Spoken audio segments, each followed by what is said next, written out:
সম্মানিত দর্শক, বাংলাদেশের প্রধান দুটো রাজনৈতিক দল আওয়ামী লীগ এবং বিএনপি, তাদের রাজনীতি কি শেষ হতে চলেছে? বাংলাদেশে কি কোনো তৃতীয় অথবা চতুর্থ যে রাজনৈতিক শক্তি সেটির অভ্যুত্থান হতে যাচ্ছে? অথবা আমাদের দেশে যে একটা উদার গণতান্ত্রিক যে রাজনীতি, যেটিকে পশ্চিমা ধাঁচের ক্যাপিটাল, সেমি ক্যাপিটাল, তারপর সেমি কমিউনিস্ট, সেমি ধর্মনিরপেক্ষ, আবার অনেকটা সেমি ফান্ডামেন্টাল, সব মিলিয়ে একটা ধর্মনিরপেক্ষতার আড়ালে সব কিছুর একটা জগা খিচুড়ির রাজনীতি এবং সরকার ব্যবস্থা চালু ছিল আজকের দিন পর্যন্ত। এটা কি আগামীকাল চলবে, নাকি এখানে একটা উগ্র দক্ষিণপন্থা চলে আসবে, নাকি এখানে ঠিক মার্কিন তাবেদার যে রাষ্ট্রগুলো হয় ওইরকম ধাঁচের কোনো রাষ্ট্র আসবে, অথবা আফগানিস্তান, ইরান, তুরস্ক ইত্যাদি রাষ্ট্রসমূহে যে সরকার ব্যবস্থা চলছে, রাজনীতি চলছে, আমাদের দেশেও কি ঠিক সেরকম কিছু একটা শুরু হবে কিনা, এই প্রশ্নটি এখন মারাত্মক আকার ধারণ করেছে। আমরা এখন ঠিক না বেহেশত না দোজক, না উত্থান না পতন, সব কিছুর একটা মাঝামাঝি জায়গাতে রয়েছে, যা কিনা একটি জাতি গঠন, একটি রাজনীতির যে ট্রানজিশন, এর জন্য খুব যাকে বলা হয় সাংকেতিক, অর্থবহ এবং একই সঙ্গে জটিল একটি সময় আমরা পার করছি। আপাত দৃষ্টিতে বিএনপি যারা লোকজন রয়েছেন তারা খুব খুশি যে তাদের প্রধান প্রতিদ্বন্দ্বী আওয়ামী লীগ নেই, আর আওয়ামী লীগের যে প্রতিদ্বন্দ্বী হিসেবে যারা, তারা এখন রাষ্ট্র ক্ষমতায়। অন্যদিকে যেটা আছে, আওয়ামী লীগের সভানেত্রী শেখ হাসিনা, তিনি এখন বয়োবৃদ্ধ, তারপর এখানে বয়োবৃদ্ধা, তিনি এখন বয়োবৃদ্ধা, প্রবাসে আছেন, এবং যে মামলা মোকদ্দমার ফাঁদে তাকে জড়ানো হয়েছে তাতে খুব দ্রুত তিনি ফিরে আসবে, সুস্থ হবেন, এটা অসম্ভব একটা বিষয়। কাজেই বাচ্চ তালি বাজাও বা তালিয়া বাজাও, আনন্দ করো, উৎসব করো। 2001 সন পর্যন্ত না, 2041 সন পর্যন্ত কিভাবে ক্ষমতায় থাকা যায় সেটার পরিকল্পনা করো। এভাবে কি সম্ভব, নাকি ওই দেখা যায় সিঁদুরে মেঘ, ওই আসছে কালবৈশাখী, কিংবা চারিদিক থেকে সুনামির আভাস পাওয়া যাচ্ছে, সে অনুযায়ী আত্মরক্ষার জন্য প্রস্তুতি নাও? কোনটা করবেন আপনি? এই বিষয়গুলো নিয়ে আলোচনা করব খুব সংক্ষেপে।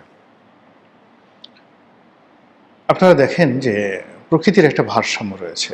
নদীর তীরে যান, নদীর যদি কোনো একটা তীর ভেঙে যায় অপর তীর গড়ে।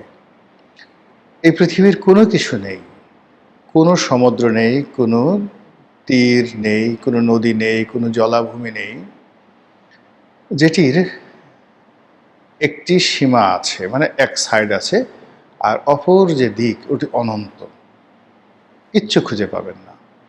পদ্মা নদীর এপার আছে ওপার আছে, যমুনার এপার আছে ওপার আছে, আড়িয়াল বিলের এপার আছে ওপার আছে। রাজনীতিরও এপার আছে ওপার আছে, মানে শক্ত একটা প্রতিদ্বন্দ্বী থাকতে হবে। যে রাষ্ট্রে, যে সমাজে এই রাজনৈতিক প্রতিদ্বন্দ্বী না থাকে, সেই রাষ্ট্রে কখনোই রাজনৈতিক বিধি ব্যবস্থা প্রাতিষ্ঠানিক লোক লাভ করে না। একটি দল খুব বেশি শক্তিশালী হয়ে যায় মানে সেই দলটি পতিত হওয়ার জন্য, পতন হওয়ার জন্য সেই দলের এই শক্তিমত্তা ব্যাপক হারে বাড়তে থাকে। আপনি যদি ইটালির ফ্যাসিজমের চিন্তা করেন, মুসোলিনি অত্যন্ত জনপ্রিয় দল হিসেবে, জনপ্রিয় ব্যক্তি হিসেবে তিনি ক্ষমতায় এলেন, আর সকল রাজনৈতিক প্রতিপক্ষকে শেষ করে দেওয়ার পর তিনি শেষ হয়ে গেলেন চিরতরে। এখন ফ্যাসিস্ট যে শব্দটি, এটি একটা গালি। সিমিলারলি ইতালির নাৎসিবাদ, অত্যন্ত জনপ্রিয়।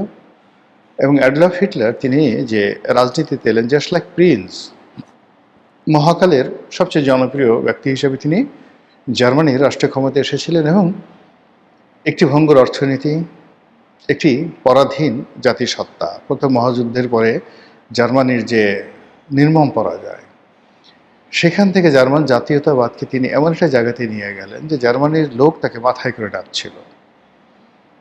সেই তিনি হঠাৎ করে প্রতিদ্বন্দ্বী দমন করার নামে যে তাণ্ডব শুরু করলেন, সেই তাণ্ডবে সারা পৃথিবী তছনছ ছিল। তিনি আত্মহত্যা করলেন, তার দল চিরতরে শেষ হয়ে গেল।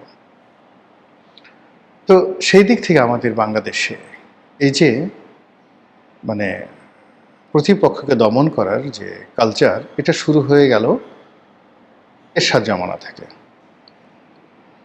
এরশাদ ক্ষমতা এসে বিএনপি ভাঙলেন, আওয়ামী লীগ ভাঙলেন, সবশেষে নিজে ভেঙে চুরমার হয়ে গেলেন। এখন জাতীয় পার্টি রংপুরে আছে, গাইবান্ধাতে আছে, নাকি বনানীতে আছে, আপনাদের খুঁজতে হবে। এরপর আপনি ধরুন 2001 সনে বিএনপি ক্ষমতায় এলেন। ওই সময়টাতে জঙ্গিবাদ বাড়ল, 21শে আগস্টের গ্রেনেড হামলা হলো, আওয়ামী লীগ তছনছ হয়ে যাওয়ার উপক্রম হলো। বিনিময়ে একাগার এলো বিএনপি, সেই যে তার উপর যে জুলুম নির্যাতন অত্যাচার শুরু হলো, যার ফলে 17টি বছর এই দলটি ক্ষমতার বাইরে। এখান থেকে আওয়ামী লীগ কোনো শিক্ষা নিল না। তারা ক্ষমতায় আসার পর বিএনপিকে ভাঙার চেষ্টা করলো, আবার প্রতিদ্বন্দ্বী সরানোর চেষ্টা করলো।